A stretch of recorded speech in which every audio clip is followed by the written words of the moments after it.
make the changes that are necessary. We're going to need active leadership, not only of the people in this room, but of the legislators here in Washington, and certainly the support of the American people. We are today long overdue for an opportunity to get moving. I salute you, Senators, for this, taking up the challenge, and I look forward to supporting you in this effort. Thanks very much.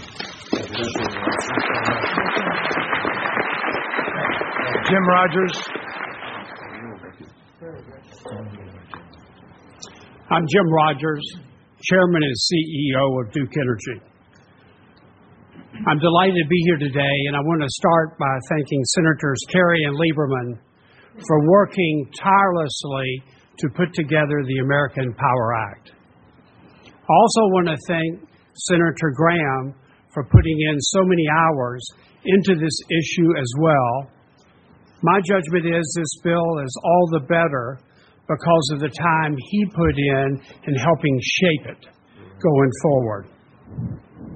For Duke Energy, this bill is about repowering America, giving our industry the roadmap we need to go forward, giving us the roadmap where we can provide the solutions, where we can raise billions of dollars of investment and create jobs and move us toward energy independence, and at the same time make our air even cleaner than it is today.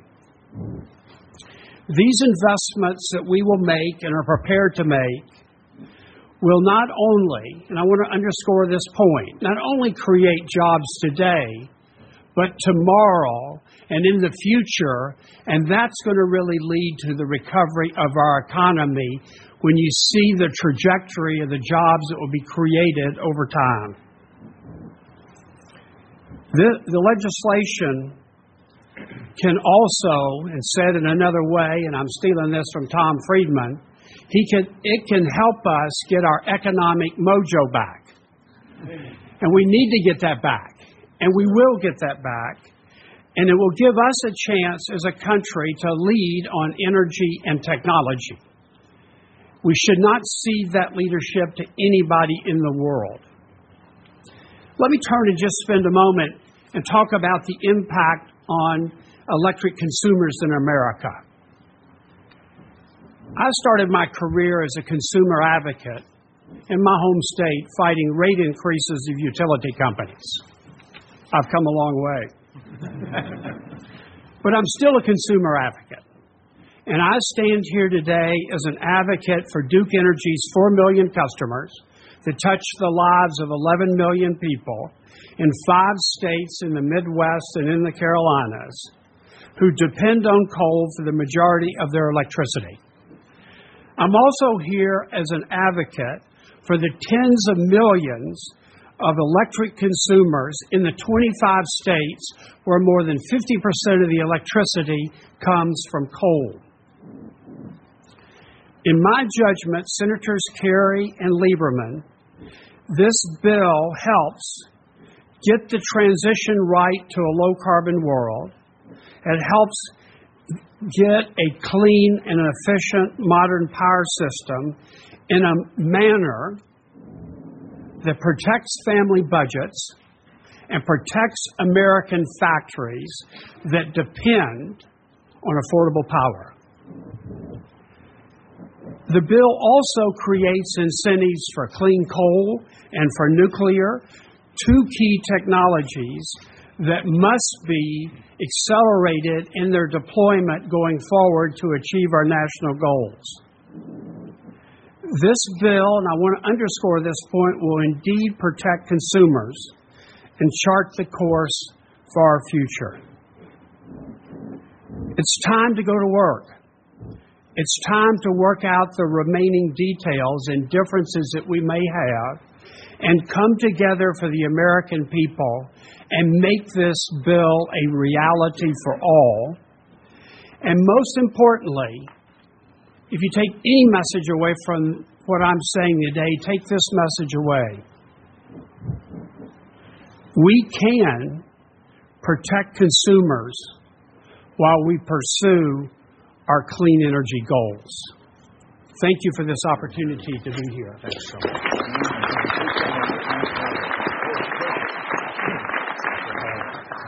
Fred Krupp?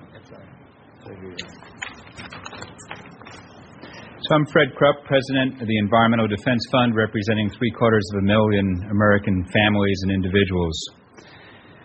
We're in the middle of a rapid and fundamental shift in American public opinion about energy right now in this country. Every day when we turn on CNN, we see pictures of the Gulf that remind us that the safety and security of our energy supply is in question and that our environment is threatened by our dependence on oil. And every day the business pages remind us that China and other countries are eating our lunch when it comes to new energy technologies and taking the jobs that come with them. For decades, the Congress has been arguing over stupid things while ignoring these problems. In the meantime, China is investing in its future. I think the President and the Congress should turn the focus on energy, the concern about our environment, and the fundamental need to grow jobs into a referendum about building a better future for America.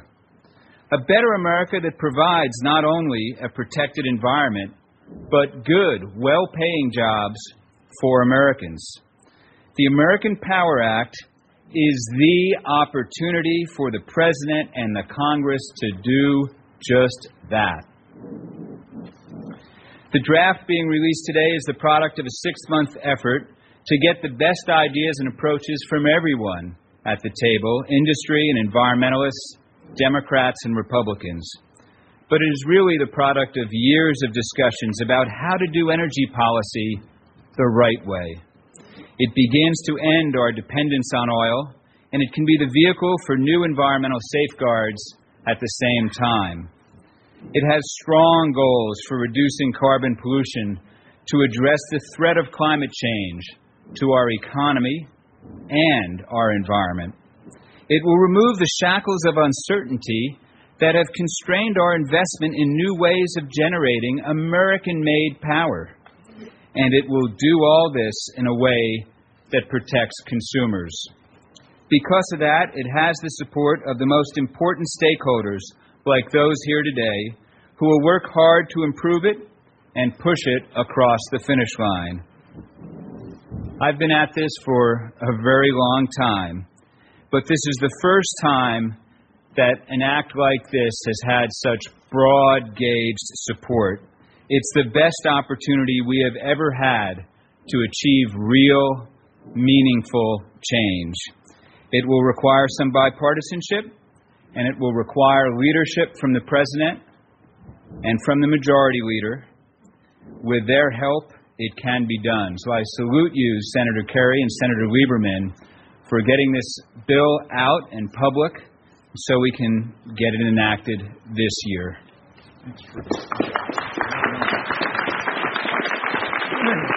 Tom Kuhn of EEI.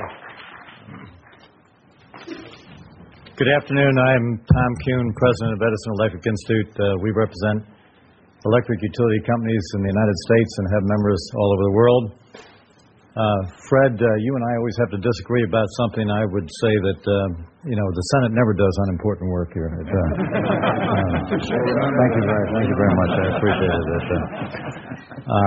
Basically, I am glad to be here with leaders of the business community and environmental community and many other non-governmental organizations.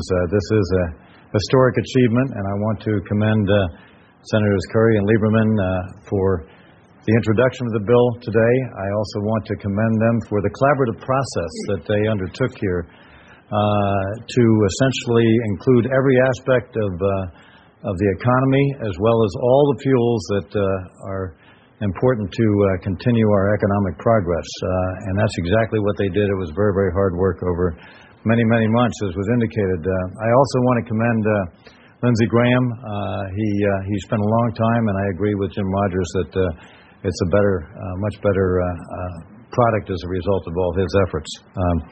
Today does mark a critical milestone in the consideration of energy and climate legislation. I want to particularly thank the senators for their realization that customer protections are an incredibly important part of this legislation. We started to try and figure out how to deal